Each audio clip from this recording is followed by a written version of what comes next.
Hey everybody, how's it going? Matthew Kadish here, author of the Earthman Jack Space Saga, available over on Amazon.com, so go check it out when you get a chance. Anyway, today we are going to be talking about one of my favorite topics, which is, of course, Star Trek and the future of this great franchise now that CBS and Viacom are once more becoming one. Now, if you've read my articles over on Medium.com, and let's be honest, why haven't you already if you haven't? I've been kind of following the train wreck that has been the license issue of Star Trek for quite some time now. Just to give you a quick rundown in case you're not familiar with it. Basically, back in 2005, Viacom split into two separate companies, CBS and New Viacom. And in that split, the Star Trek rights got divided between the two companies, and basically the TV rights stayed with CBS, and the feature film rights went over to Viacom. And when they were one company, they used to work in tandem. There were no legal obstacles. You could do a movie at the same time you were doing a Star Trek TV show, and it was kind of like the golden age of Star Trek with the next generation characters and stuff like that. And after the split, it created a bunch of legal complications because Viacom had to actually license stuff from CBS, and CBS didn't want to give certain things to Viacom because even though they were sister companies, they were technically competitors. And the people who were making the movies over at Viacom, like J.J. Abrams, they wanted to do stuff like tie-in TV series and merchandising, and they weren't allowed to do that because CBS held the licensing. So it was just a big mess. And this is one of the reasons why we got such a weird era of Star Trek where, the TV shows didn't exist for a long time. And then once the movies kind of ran their course, we got a TV series which looked like the movies, but is actually not connected to the movies in any way, shape, or form. And so it was just a big ball of ridiculousness that came out of this splitting of the company to CBS and Viacom. Now, flash forward to today, and news is that Viacom and CBS are remerging into one company, which means that the Star Trek rights are all going to be brought under the same umbrella once more, which is great news because it frees up the creatives to basically start doing the stuff that they've been wanting to do for a long time. That means more TV series, more movies, more crossovers between the movies and TV series, stuff on new media like the internet, more short films, more animated series, all types of things. And what this kind of sets the stage for is a potential Trekverse or Star Trek universe similar to kind of what Marvel is doing. And because Star Trek is Viacom's biggest franchise, and it's the thing that's kind of carried the company in lean years and stuff like that, and it's their highest grossing merchandising license.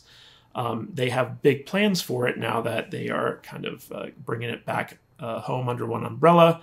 And we have actually got a really interesting article that kind of talks about this that we're going to go through right now. And this is from Deadline. It's written by Dominique Patton and Jeff Boucher, however you pronounce his name. Headline, Star Trek poised to become the new Marvel. CBS and Viacom merger brings franchise under one fleet. The introduction of Mr. Spock last season on the sleek CBS All-Access series Star Trek Discovery may be the first in many new frontiers for the fabled franchise now that the Paramount-owning Viacom and CBS are boldly going toward corporate reunification. Taking a page from the now Fox-expanded Disney book, new ViacomCBS kingpin Bob Bakish made very clear just how on today's investors' call that the Star Trek and Mission Impossible franchises have significant potential to leverage across all the company's platforms. Soon-to-be CBS CEO Joe Iannello hit the drum hard himself when he added that an international angle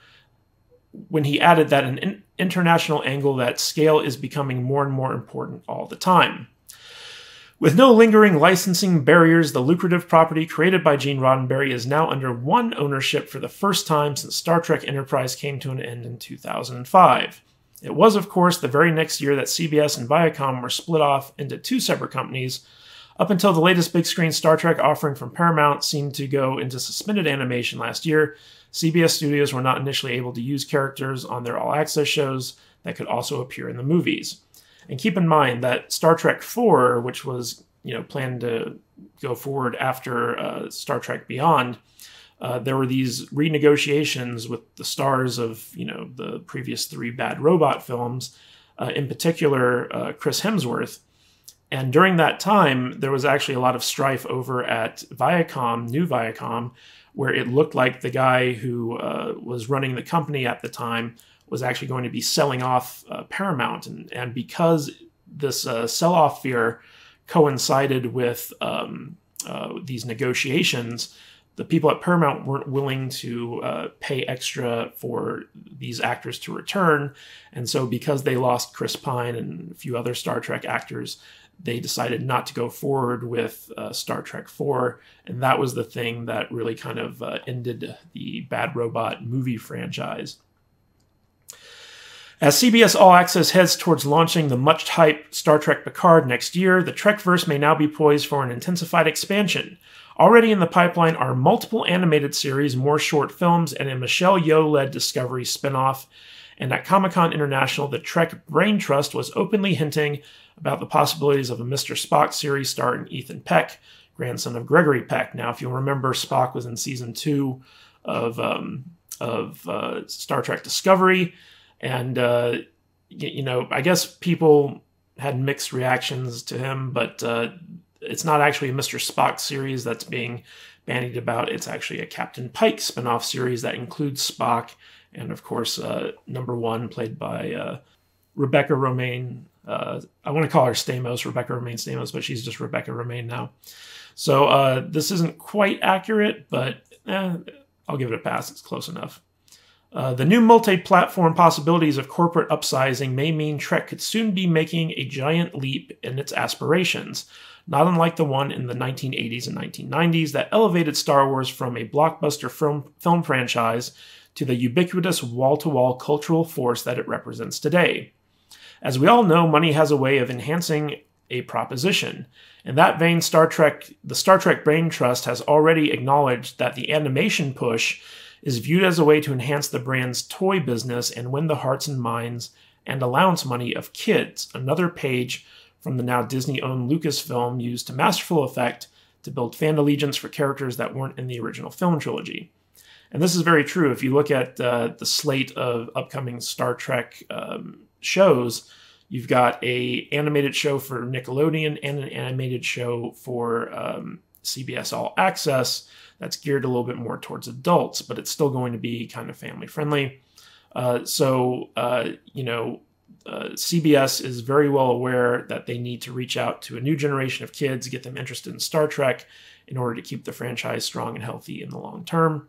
And this is exactly what Lucasfilm has done with Star Wars. But the other big thing is that it enhances the toy licensing and merchandising for it because, kids are big consumers or they're big demanders and the parents provide them what they want. So this is very strategic in the sense that CBS is focusing on animated properties for Star Trek. While it may not be the Marvel Universe just yet, the greater Trekverse has the potential to eventually rival the Disney-owned comic giant in both legacy and currency, especially with Sherry Redstone's developing strategy of creating a great global footprint. The challenge will be in creating a wider pantheon of recognizable characters that goes beyond the familiar core of Picard, Spock, Kirk, Dr. McCoy, Lieutenant Uhura, Lieutenant Commander Data, Lieutenant Commander Worf, and about a dozen others.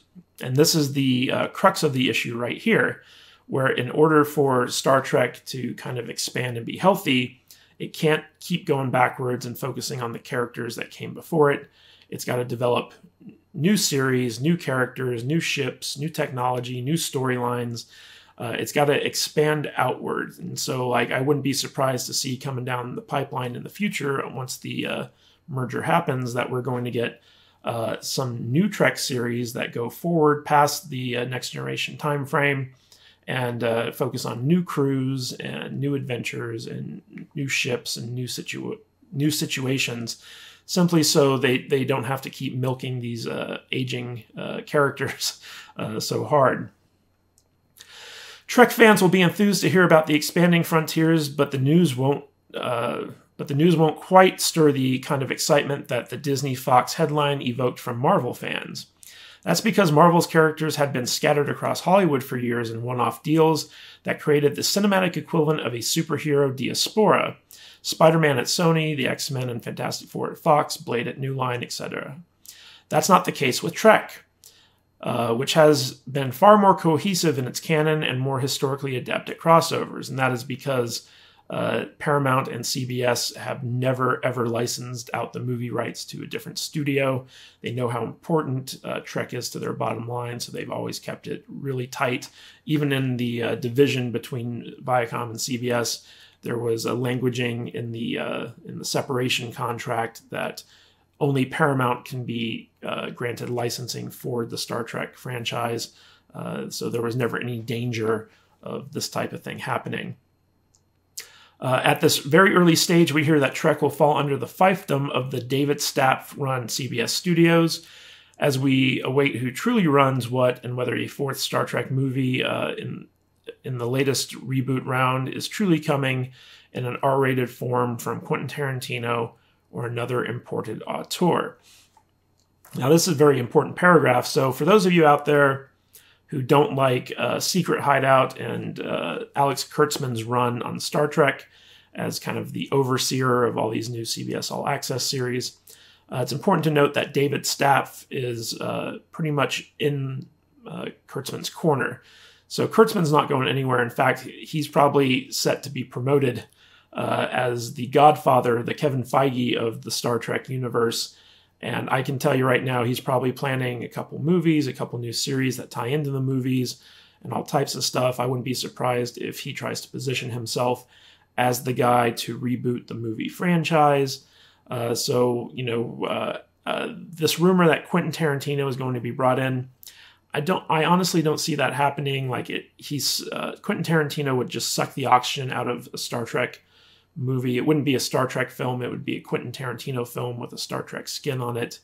And I think that, when you look at their strategy of trying to make more cartoons for kids, to bring children into the franchise, having an R-rated Star Trek movie helmed by Quentin Tarantino just kind of goes against that strategy.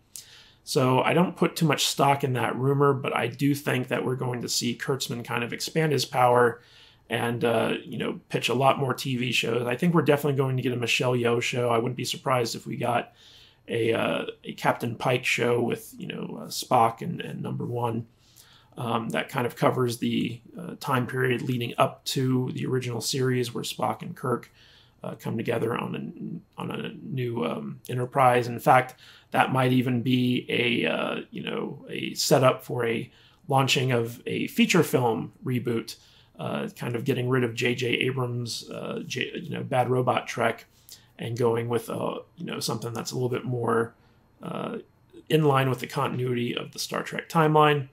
But again, we have no idea. However, if this article is true and these guys are really looking at the Trekverse as something to compete with Marvel, they're going to need to basically expand their character pool, expand their franchise pool, which means more new TV shows, more new crews, more new ships, more new explorations, more new missions, all types of stuff that, kind of run the gamut from TV to movies.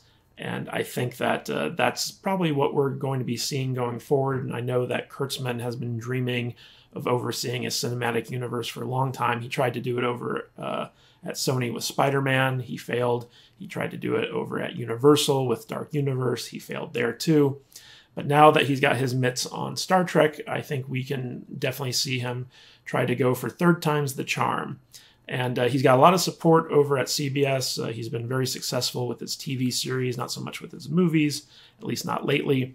But as long as he's kind of the guy who's incubating all these Star Trek series, I'm sure that we're going to be seeing a big ramp up once these companies come together and all the licensing issues are sorted out. Anyway, what do you guys think of this news? Are you excited at the prospect of a Trekverse that spans TV and movies? Do you think that the merger between Viacom and CBS is a good thing or a bad thing? And do you think Kurtzman is a good choice to be going forward with the future of the Star Trek franchise? Let me know what you think in the comments. I really appreciate seeing what you guys have to say and what you think. And as always, please subscribe to my channel, hit that bell icon so you get notified every time I publish more movie, TV, and entertainment news and analysis. Until next time, this is Matt Kadish. I'll catch you guys later.